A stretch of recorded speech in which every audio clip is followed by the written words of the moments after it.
now, the Duval Rundown, driven by Jacksonville Chrysler Jeep Dodge Ram Westside, home of the lifetime warranty.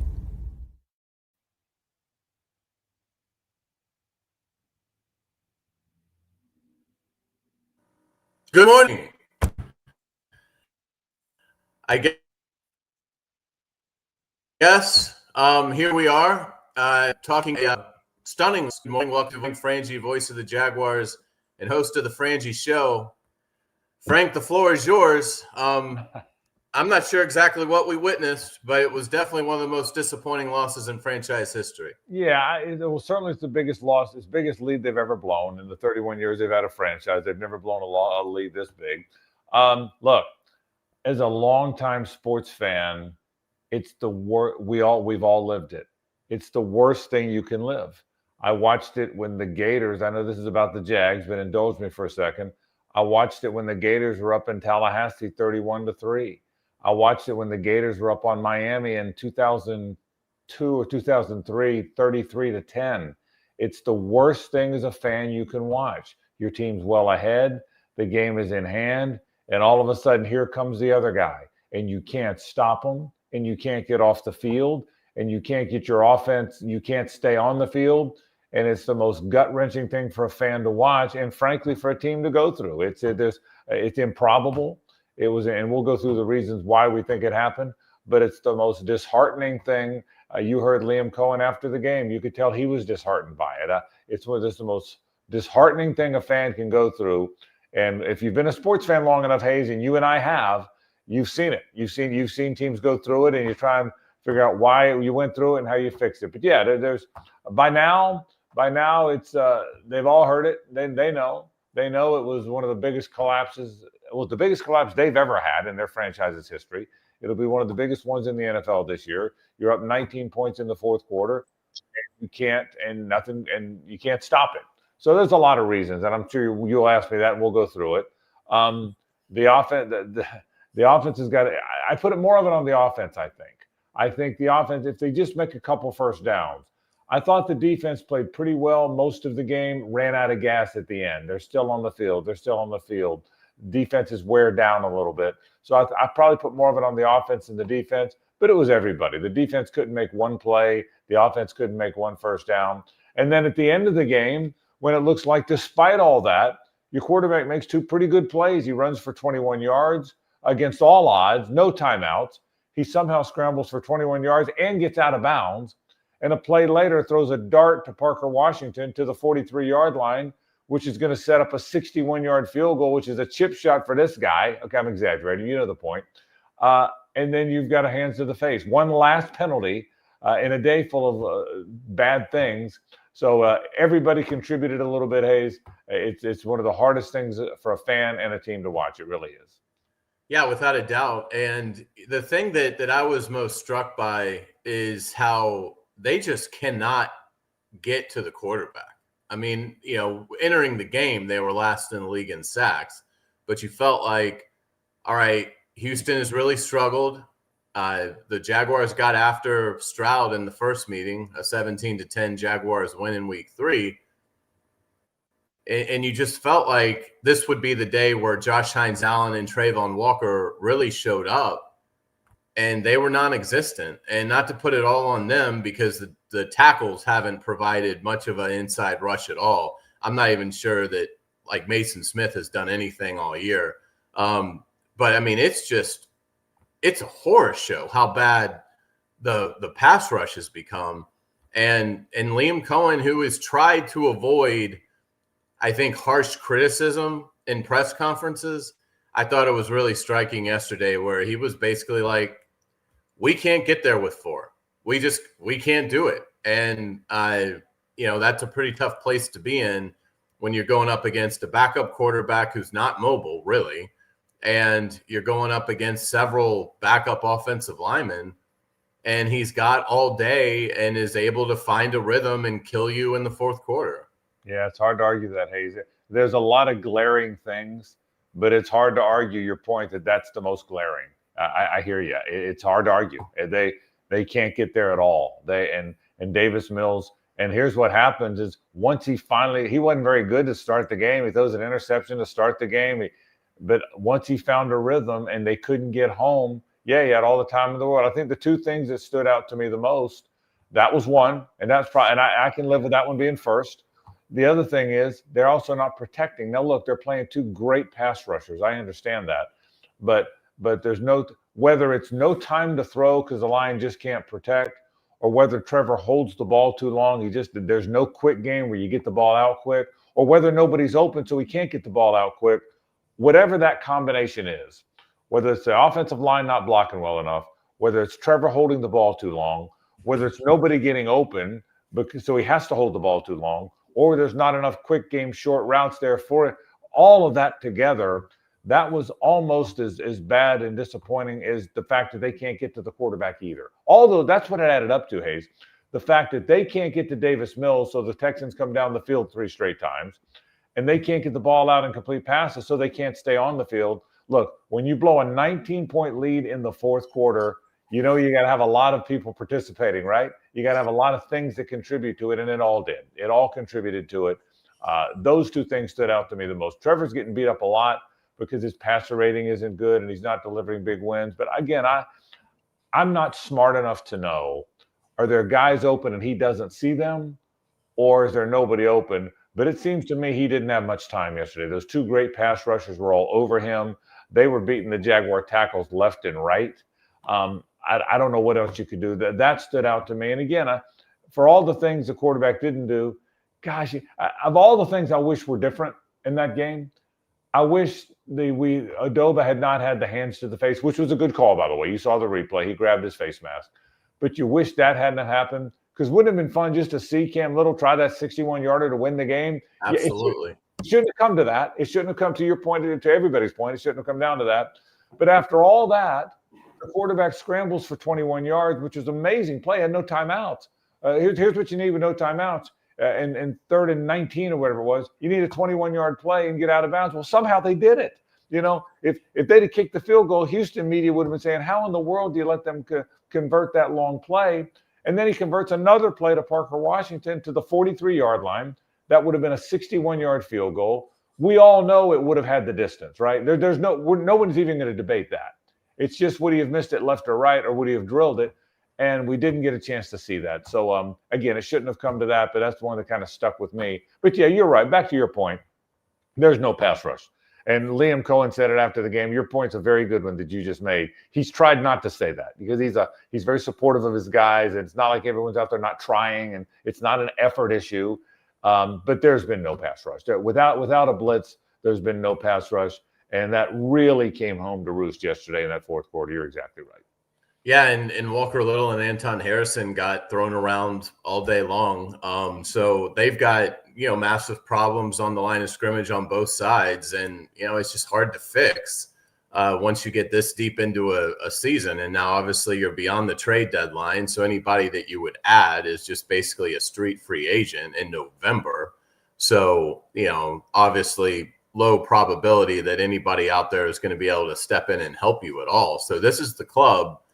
And, the other big challenge is going to be not letting this game beat you twice. I mean, what kind of challenge does Liam Cohen have now in rallying the troops for what will be a huge game Sunday against the Chargers? Well, you hit it. You hit it where I was going to go with this. There's no silver linings. You blew a 19-point lead and lost a division game when you were an eyelash from being 6-3 and pretty much putting the Texans out of their misery, right? So there's no silver lining. But if there was a silver lining, it is this: it's not like that was the game. It was not like that was a playoff game that ended your season, or that was the next to the last game of the season. And now you're eliminated from the playoffs. It was game 9. You got 8 left. If there's a silver lining, you got 8 games left. Now we'll see. We'll see if they can bounce back from it. Rather than, it's one game at a time. I agree. You got to play the Chargers this week. Then you go to Arizona. Here's the biggest question is, okay, how do you fix it? Like you said, now I don't know that I know the answer, but right now, how do you fix it? The obvious answer is, to your point about the trade deadline, there's no new players. There's nobody sitting out there on his couch that hasn't been signed yet that's going to come here and start giving you a bunch of sacks. That's not going to happen. So do you blitz more? Do you change your scheme a little bit? Do you become a blitzing team and take your chances on the back end? If Jordan Lewis and ultimately Eric Murray get back, that helps that a little bit. I think my guess is when you had Eric Murray and Jordan Lewis back there, you probably felt more comfortable. It sure felt like to me they blitzed more early in the year.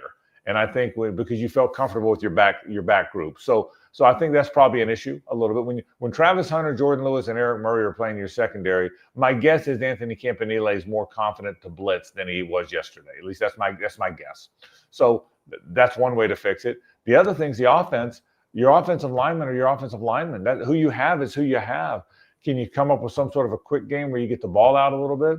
Is your quarterback holding it too long when there were options, check down options, or a quick game that I'm not smart enough to see? But that's the big thing, Hayes, is there's 8 games left. And when you have a miserable, again, the worst possible thing that could happen is you have that miserable game and it ends your season. Well, at least that didn't happen. You're still over 500. You're still 5-4. You're still on the cusp of a playoff spot. It's how do you get it fixed? How do you put that behind you? And you made the great point. I mean, we watched the Chargers last night. Chargers are pretty good. Last night, I don't know if they're going to beat the Chargers. I mean, the Chargers are pretty good. But if you lose to the Chargers, don't lose because you were in a fog from this game. That, I think, was your point, and I completely agree. They're going to hear everybody tell, like they don't already know, but everyone's going to tell them how bad a loss it was, biggest blown lead in team history, biggest blown lead of the year in the NFL. They all know. They're dealing with that today. They're going to deal with that all week long. How do they address it, and what do they change on the field? That's the gigantic part now. When everybody's done talking about how awful and disgusting and disappointing, and we'll all do that, the whole media will do that, how do they get it fixed, and what are the changes they make? And that's I got some thoughts on that, but that's a big part of all this. That's the biggest part of all this, Hayes. Jacob Simon's helping us out on Duval Rundown as always. We appreciate Jacob, the brains behind the operation. Jacob, let's say hello to our sponsor, please. I'm Rick Ballou, Jacksonville Chrysler Jeep Dodge Ram Westside, proud partner of the Jaguars. Drive with confidence. Every new vehicle comes with our exclusive lifetime warranty. 7030 Commonwealth Avenue or online at jackswest.com. So, Frank, take us through that thought. What are some things that you're alluding to? All right. Number one, if it was me, and they haven't asked me, by the way, in case you're wondering, Hayes, I would probably play young defensive guys more. I would probably play Strigo more than Agba. I would probably give BJ Green a chance. Who you have is who you have. I would probably go ahead and blitz more and take my chances in the back end a little bit. Again, you're ultimately going to get Jordan Lewis back and Eric Murray back and Travis Hunter back. We'll see what side of the ball he plays on, but you're ultimately getting those guys back.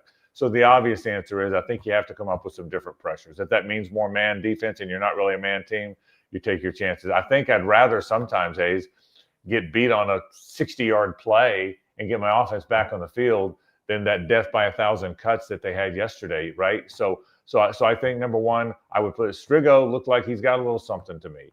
BJ Green looks like at some point, when do you make that change and when do you put those guys in? So I would do that, probably more blitz packaging. The biggest thing is offense. At some point, somehow, they've got to come up with some sort of a quick game where you get the ball out quicker. And again, if it was easy, they would have done it. Liam Cohen's a brilliant offensive mind. I really believe that. And he's taking the same thing too. If Trevor's holding the ball too long, I almost wonder if Trevor threw those interceptions early and is now gun shy to let it fly. I can't help but wonder that if that's in play a little bit. But I think you have to make some changes on how you attack, knowing now that it's hard to protect. And again, in fairness to yesterday, the protection, man, oh man, Danielle Hunter and Will Anderson are good players. I forgot how good Hunter was. God dang, he hadn't had a sack in like 4 weeks, and then had a career day. Yeah, and I didn't know that, but I mean, just watching him, not just how badly he beat Walker Little, but just how fast he is and good player. So, but anyway, back to the point. What do you do? I think you have to play the young guys as pass rushers. I think you probably have to blitz a little bit more. Do you use Devin Lloyd as a pass rusher some? Do you use Gardeck as a pass rusher some, who's a very good pass rusher? Do you find a way to use him even more as a pass rusher? I think you have to do that. And offensively, you have to find a way to get the ball. Quick game. Remember, in 2000, and here's something else too. In 2022, okay, Doug Peterson's first year, Trevor Lawrence had 25 touchdowns and 8 picks. It was by far his best year. And it didn't seem like there was more short passes and those short crossers than we'd ever seen. And that kind of went away under Doug. And so, and Liam Cohen, I think, is a brilliant play caller, but you got to find something to get the ball out of your quarterback's hands, particularly late in that game. I mean, 2 first downs yesterday to win the game. Think about this. The winning points came in the last 30 seconds. 2 first downs gives you another couple minutes of offense. You win the game. So I think, though, it's not easy. There's no personnel moves you can make other than what's already on your roster. Get the ball out quicker, short game, quick game on offense, and I would probably play my younger guys on defense. At least that, given the opportunity or the options that you have, that's probably what I would do. A couple more minutes with Frank Frangie here. Let's talk about a couple of bright spots, at least I thought. Let's start with Parker Washington. Boy, he's really turning into just a sensational young player. There's no question. He is a really good player. He, on so many fronts, he's an outstanding punt returner. Heck, he ought to have 3 now. He had 1 and erroneously called back. He's got 2. He's a money player in the game. He catches everything. He had a couple drops for a while there, but he catches everything. I agree with you. He's become a really good player for them. I don't think there's any question about that. I'm still interested in seeing what Jacoby Myers can become, because I think he's the same kind of guy. I think he's going to catch the football. In retrospect, if you look back, not catching the football has really hurt them. Not this game, but in other games. But I agree with you. Parker Washington's a really good player. I'd make sure he's here for a long time. He gives them that Cooper Kupp feel. Remember when Cooper Kupp caught everything for the Rams? He was always open and always caught everything. This feels more like that to me than anything I've seen in the league in a while. And so he gives you that. And now Cooper Kupp became expendable because they got Puka Nacua. But you know what I'm talking about? I mean, remember when Cooper Kupp caught everything? Every time you looked up, he was catching something in the middle of the field, a little crosser. I think Parker Washington gives you that. I agree with you. He's becoming a really good player, Hayes. No question about it. And Jacoby Myers, I thought, was impressive considering he just arrived. Yeah, he caught 2 balls. The one there was a busted coverage down the field. He caught the one in traffic that Liam wisely challenged. John Dykema said, you need to challenge this. It's a first down, and it was a good challenge. So I agree with that.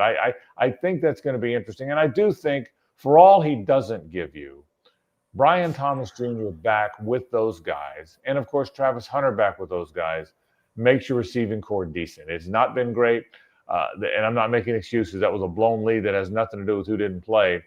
But, again, you got 8 games left. At some point, Brenton Strange is coming back. You run your offense through him. At some point, Travis Hunter, I hope, comes back. At some point, I know Brian Thomas Jr. is coming back. So hopefully somehow stop the bleeding here. You've lost 3 or 4, and the one you won was in overtime against a struggling team. So it's been a struggle here. You got to stop the bleeding at some point, and the guys you mentioned are the ones that will help them do that. Absolutely. Great stuff, Frank. We always appreciate it. Look forward to seeing you later today on The Frangie Show. I think we have more to lament. Hey, one good thing is I know this is a Jaguar thing, but as bummed out as we are about the Jaguars, you and I are both Gator fans. At least we have that. Okay? Oh, yeah. So at least we can be inspired happy. Performance in Lexington. Hey, thanks, buddy. I'll see you today. All right. Thanks so much. We'll be back on Wednesday on Duval Rundown with Ryan O'Halloran. Until then, hang in there. Got a big game Sunday. They're going to need you on Sunday. So be mad at them all you want, but by Sunday, you got to be ready to cheer for them in what's going to be a playoff game and heavy playoff implications for the Jaguars versus the Chargers. That's going to do it for us. We'll see you on Wednesday. Thanks for watching Duval Rundown.